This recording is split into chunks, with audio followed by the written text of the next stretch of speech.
బ్రతికేది 4 రోజులైనా 40 తరాలు చెప్పుకునే విధంగా బ్రతకాలంటారు పెద్దలు. ఎవరైనా ఎదుటివారు మన చేచాచి యాచించినప్పుడు మన చెయ్యి పైనుండాలి తప్ప కిందుండకూడదు.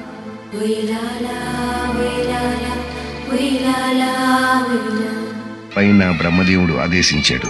సెలవు.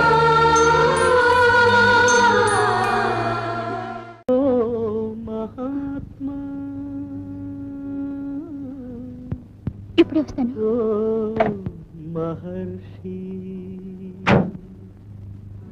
ఏది చీకటి ఏది వెలుతురు ఏది జీవితమేది మృత్యు ఏది పుణ్యం ఏది పాపం ఏది నా